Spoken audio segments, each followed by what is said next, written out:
Hi viewers, welcome to our channel.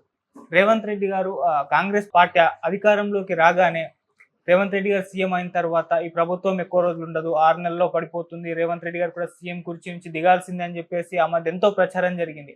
అయితే అప్పుడు రేవంత్ రెడ్డి గారు తీసుకున్న ఒక నిర్ణయం వల్ల ఆయన కుర్చీకి కాంగ్రెస్ పార్టీకి ఎటువంటి డోకా లేకుండా కాంగ్రెస్ ప్రభుత్వం ఇంకా బలోపేతం అవ్వడానికి ఆయన ప్లాన్ చేశారని అంటున్నారు. ఇంతకు ఆయన చేసిన ప్లాన్ ఏంటి? ఆయన ఎటువంటి వ్యూహాలతో ఇవాళ తన ప్రభుత్వాన్ని ఇంకా బలోపేతం చేసుకున్నారు? సో ఇప్పుడు ఇదే అంశం మీద డిస్కస్ చేయడానికి ప్రజెంట్ మనతో పాటు జగదేవ్ గారు సీనియర్ జర్నలిస్ట్ ఉన్నారు. వాళ్ళతో ఒకసారి మాట్లాడదాం. సార్ నమస్కారం. నమస్తే సార్, రేవంత్ రెడ్డి గారు సీఎం అయిన తర్వాత కాంగ్రెస్ పార్టీ తెలంగాణలో అధికారంలోకి వచ్చిన తర్వాత ఈ ప్రభుత్వం ఎక్కువ రోజులు ఉండదు అని చెప్పేసి అప్పుడు మొత్తం కూడా ప్రచారం జరిగింది. అయితే రేవంత్ రెడ్డి గారు ఏదో మాస్టర్ ప్లాన్ వేశారు, అందుకే ఇప్పటికి కూడా ప్రభుత్వం కూలిపోకుండా విధంగా స్టాండర్డ్ గా నిల్చుంది, ఇంకా బలోపేతం చేశారు అని అంటున్నారు. ఇంతకు ఆయన తీసుకున్న నిర్ణయాలు ఏంటి? మరి ఈ వ్యూహాలతో ఇంకా ప్రభుత్వం ఎంతకాలం ఉండొచ్చు? కంప్లీట్ గా 5 సంవత్సరాలు చేస్తుంది అంటారా, లేకుంటే వీళ్ళు ప్రచారం చేస్తున్నట్టుగా మధ్యలో ఏమైనా కోల్పోయే అవకాశం ఉంది? ప్రస్తుతానికైతే అటువంటివేవి కనిపించడం లేదు.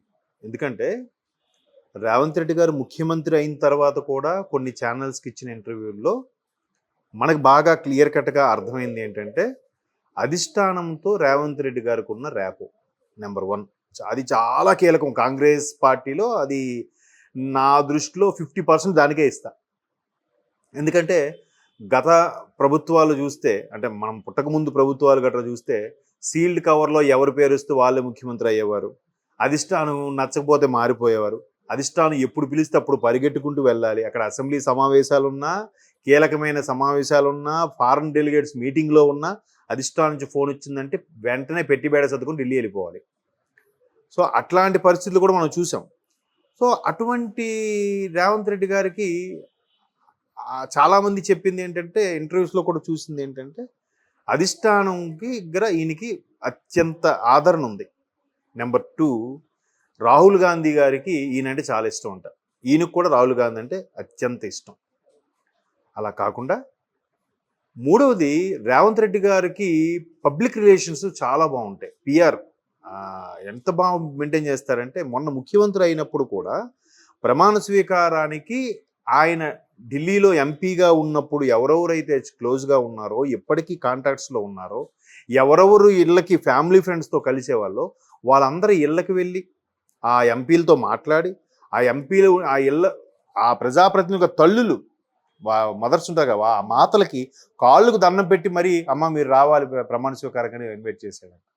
అంటే గతంలో ఉన్న సహాయ సహకారాలు అందించిన ప్రతి ఒక్కరికి కూడా ఆయన మర్చిపోకుండా ఆ రిలేషన్, ఆ ర్యాప్ అట్లాగే మెయింటైన్ చేస్తున్నాడు.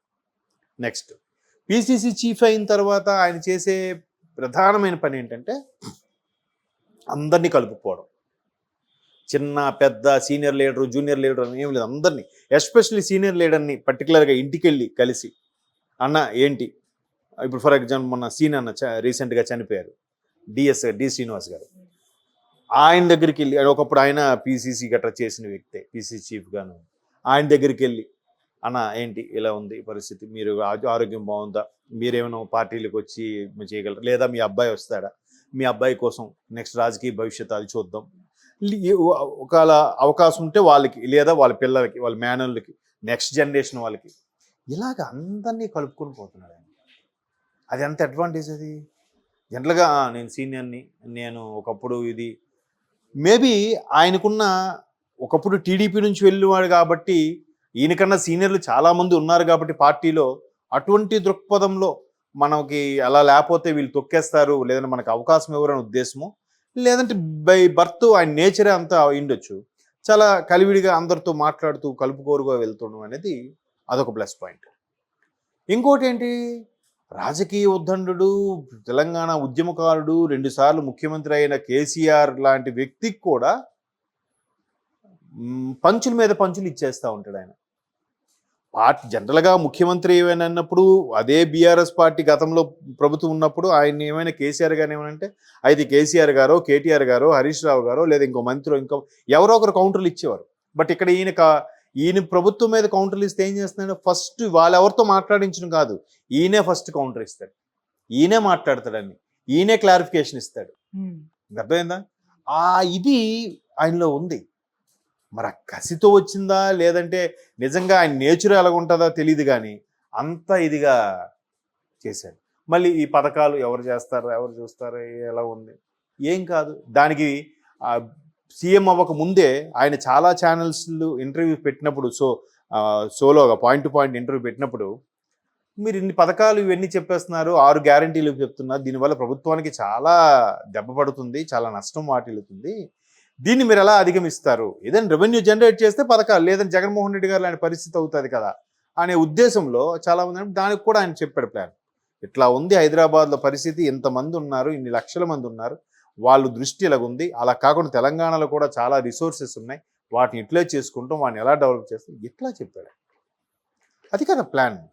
సో అట్లాగా ప్రతిదీ కూడా ఆయన ఒక క్రిస్టల్ క్లియర్తో ఉన్నాడు.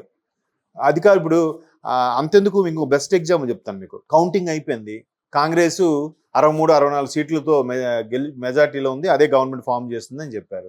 చెప్పిన తర్వాత అదొక ఉత్కంఠ, కాంగ్రెస్ అధిష్టానం ముఖ్యమంత్రిగా ఎవరి పేరు ప్రకటిస్తుంది, రేవంత్ రెడ్డి గారి పేరే ప్రకటిస్తుందని తెలిసి అందరి అభిమానులకి కార్యకర్తలకి తెలుసు. కానీ రేవంత్ రెడ్డి గారి మీద కొన్ని విమర్శలు ఉన్నాయి, వీళ్ళకి లేనిపోని క్రియేట్ చేసినవి ఉన్నాయి, బీజేపీ వాళ్ళు కానీ బీఆర్ఎస్ వాళ్ళు కానీ. దీని పేరు మారుస్తారా లేదా? ఈలోగా ఉత్తమ్ కుమార్ గారు, ముఖ్యమంత్రి భట్టి గారు ఢిల్లీ వెళ్ళారు. మరి వాళ్ళిద్దరిని పిలిచారండి అధిష్టానం లాబింగ్ చేసి. అంటే వాళ్ళిద్దరిలో ఎవరికోరు ముఖ్యమంత్రి ఇస్తారా?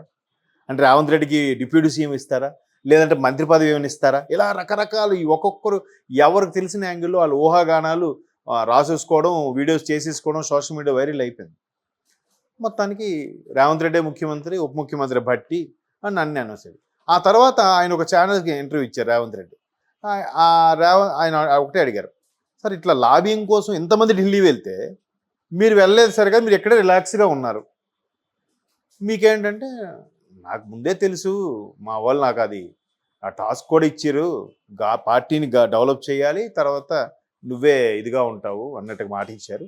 అలాగే పక్క రాష్ట్రంలో పూర్తిగా తుడిచిపెట్టి దాన్ని కూడా లేవనెత్తే పరిస్థితి తీసుకురావాలన్నట్టు ఏదో సంథింగ్ చెప్పారంట. సో అధిష్టానం మాట ఇచ్చింది, క్లారిటీగా ఉన్నారు కాబట్టి ఈయన లాబింగ్ పోలే. ఎవరికైతే సెకండ్ ఆప్షన్, థర్డ్ ఆప్షన్ మాకు ఇస్తారా ఎవరా అని ఉన్న వాళ్ళు లాబింగ్ చేయడానికి వెళ్ళారు. దానికి కూడా కొంతమంది ఎమ్మెల్యేలను ఎక్కడో దాచారు, బెంగళూరులో దాచారు, కర్ణాటక దాచారు, అప్పట్లో చాలా వార్తలు వచ్చాయి డిసెంబర్లో. సో అవన్నీ పక్కపడితే రేవంత్ రెడ్డి ముఖ్యమంత్రి అని చెప్పి అధిష్టానం కూడా అనౌన్స్ చేస్తుంది. సో అంత క్లారిటీతో ఉన్నాడు కాబట్టి ఆయన మెల్లమెల్లగా, ఇప్పుడు రుణమాఫీ కూడా చేయలేరు అన్నారు. ఆగస్టు 15 లోపు చేసి చూపిస్తాడు, చేసి చూపించకపోతే నువ్వు రాదు, రాజీనామా చేస్తావని హరీష్ రావు సవాల్ విసిరారు. ఇప్పుడు దానిలోనే అవుతుంది. ఆల్రెడీ ఒక అదేంటది చాలామందికి 5 లక్షల లోపు ఉన్న వాళ్ళకి చేశారు, మళ్ళీ తర్వాత దరఖాస్తు చేస్తామంటున్నారు. మొదట 1 lakh వరకు వాళ్ళు చేశారు, తర్వాత 5 లక్షలు, 2 lakhs, 4 lakhs అంటున్నారు. ఇలాగ అంచెలంచెలుగా చేసుకొని వస్తారు. సో అట్లాంటి గ్రిప్పు రావడం, పైగా కష్టపడే తత్వం ఉండడం. ఇప్పుడు దాన్ని ఏమంటారు, సీఎం క్యాంప్ ఆఫీస్ దగ్గర బారికేడ్లు తీసేసి రోడ్డు విశాలంగా చేయడం నాకు ఇలా నచ్చదు. ప్రజలతో డైరెక్ట్గా ముఖ్యమంత్రి ఉంటాడు, ముఖ్యమంత్రి ఎక్కడ ఉంటే ప్రజలు అక్కడెక్కడో ఉండడం కరెక్ట్ కాదు అని కూడా.